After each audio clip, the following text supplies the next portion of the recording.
वैष्णवी हगवणेच्या बाळाची हेळसांड करणारा आरोपी निलेश चव्हाणला अखेर पोलिसांच्या ताब्यात. 10 दिवसांपासून फरार असलेल्या निलेशला नेपाळ बॉर्डरवर ठोकल्या बेड्या.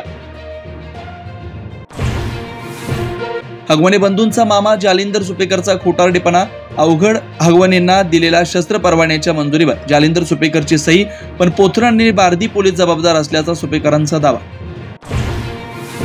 पुण्यातील हगवणे बंधूंची अडचणीत वाढ. खोटी माहिती देऊन शस्त्र परवाने मिळवल्याप्रकरणी शशांक आणि सुशील विरोधात गुन्हे दाखल.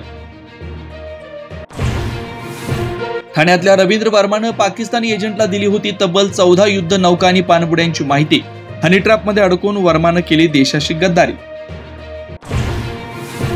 गोकुळ दूध संघाच्या अध्यक्षपदी हसन मुश्रीफांचे चिरंजीव नावीद यांची निवड.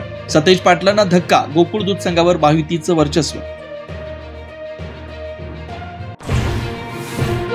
शरद पवार आणि अजित पवारांच्या एकत्र येण्याला सुनील तटकरे आणि प्रफुल्ल पटेलांचा विरोध. खासदार संजय राऊतांचा गंभीर आरोप.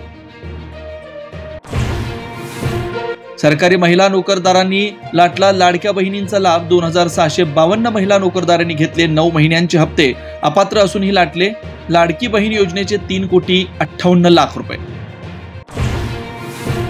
मुंबई 481 धनाड्यांनी थकवला 14,000 कोटींचा मालमत्ता कर. मुंबई भाजप उपाध्यक्ष रवी राजनकडून कर बुडव्यांची यादी सादर.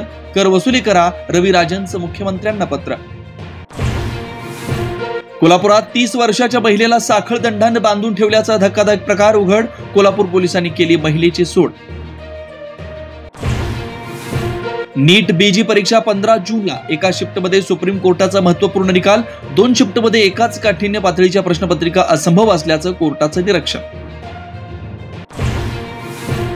राज्यभरात झालेल्या पावसामुळे शेतीचं मोठं नुकसान. आंबा, संत्रा, द्राक्षांच्या बागा उद्ध्वस्त. हातातोंडाशी आलेली पिकं जमीनदोस्त झाल्यानं शेतकऱ्यांचा टाहो. भारताची युद्ध नौका INS विक्रांतला संरक्षण मंत्री राजनाथ सिंह यांची भेट. नौसैनिकांची चर्चा. संपूर्ण युद्ध नौकेची पाहणी.